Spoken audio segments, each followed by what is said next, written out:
You know that feeling, right? That sudden, violent sensation that the world is spinning completely out of control. It is absolutely terrifying. But listen, if that's what you're going through right now, I want you to hear this. For the most common cause of vertigo, relief might be way closer and simpler than you ever imagined. Okay, let's get right into it. Man, this just hits the nail on the head, doesn't it? 1 second you're fine, the next the floor is tilting, the walls are sliding, your own body just completely betrays you. This isn't just feeling a little dizzy, it's a total loss of control. So we're going to break down exactly why this happens and, way more importantly, what you can actually do about it. And this is the whole game changer right here. See, you might think the first step is to reach for medication, and sometimes that can help with the nausea, sure, but it doesn't fix the root problem. For the most common type of vertigo, the real solution is, well, it's a mechanical one. It's about using gravity to literally put things back where they belong.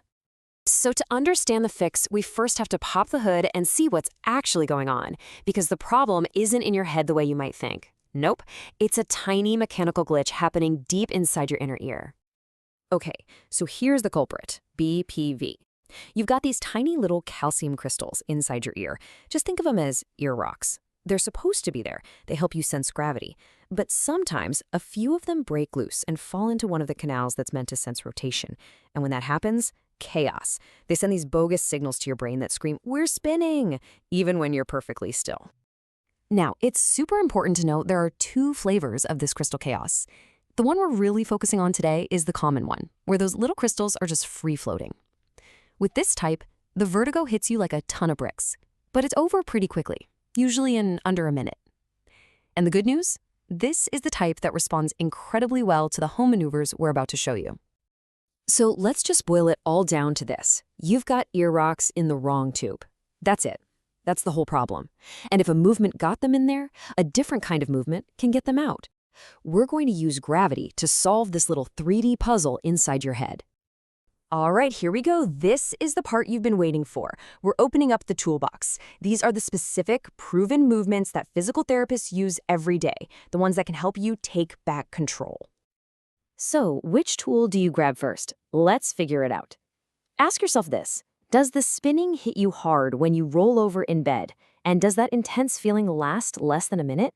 If you're nodding your head yes, then you are in the right place, my friend. We are going to start with the absolute gold standard, the Epley maneuver. And why is it the gold standard? Well, look at that number, a success rate of 80 to 95%. That's not just good, it's incredible. It means that for the vast majority of people, this single set of movements is enough to stop the spin, often after just 1 or 2 tries. Okay, here it is, the Epley maneuver. The key here is to be deliberate. Move through each position and then hold it. Wait for about 30 to 60 seconds, or just wait until any spinning you feel completely stops. You're basically guiding those little crystals through the canal step by step. Go ahead and pause right here so you can follow along with the steps on the screen.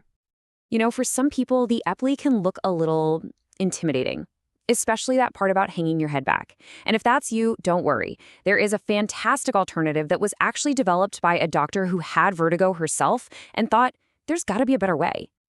And this is it. It's called the Foster maneuver or the Half-Somersault. It gets the same job done as the Epley, just with a totally different sequence of moves. It might look a little funny, I'll give you that, but it is seriously effective. Again, the trick is to hold each position for about 30 seconds. Feel free to pause here and give it a try.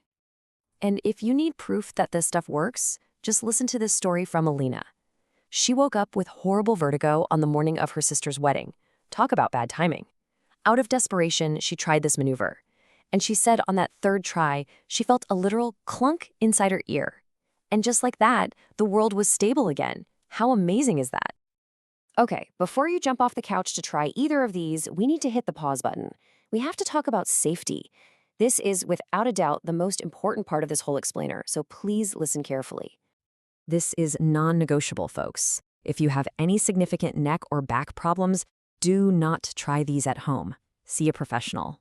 But even more critically, if your dizziness is paired with any of these other symptoms, a crushing headache, double vision, slurred speech, any numbness, stop what you're doing and get emergency medical help. Those are red flags for something much more serious, like a stroke, and have nothing to do with BPPV. So, Let's say you do a maneuver and it works. The world stops spinning. What's next? Well, here's a simple but brilliant tip. For the next couple of nights, sleep with your head propped up on 2 pillows. You're just giving gravity a helping hand to make sure those little crystals don't accidentally wander back where they don't belong. So, what happens if you've tried the maneuvers and you're still feeling off? Or maybe you just weren't comfortable trying them on your own in the first place. That's totally okay, and that's exactly when it's time to call in a professional. So let's talk about what that looks like. Seeing a specialist doesn't have to break the bank. A visit with a vestibular physical therapist, who is an expert in this stuff, is often covered by insurance. They can tell you for sure what's going on and do the maneuver for you. If things are more complicated, they might suggest other tests, like a V&G, which gives them really specific data about your inner ear function. And here's a little pro tip for anyone dealing with this long term. Just telling an insurance company you feel dizzy is, well, it's subjective. They can dismiss it. But when you walk in with the results from a V&G test, that's hard data. It's objective proof. And that kind of evidence is absolute gold if you ever need to file a claim. So as we wrap this up, if you remember nothing else, please remember these 3 things. Number 1, BPV is a mechanical glitch, plain and simple. It's ear rocks in the wrong place. Number 2, because it's mechanical, movement is the cure. You can use physics to fix it. And number 3, safety first, always. Look, the tools are right here. The knowledge is now yours. For so many people, the very next step is just figuring out which ear is the troublemaker. And usually it's the side you turn towards that really sets off the spinning. Once you know that, you have a path forward. The chance to stop the spin, to feel solid ground again, could literally be just a few careful movements away.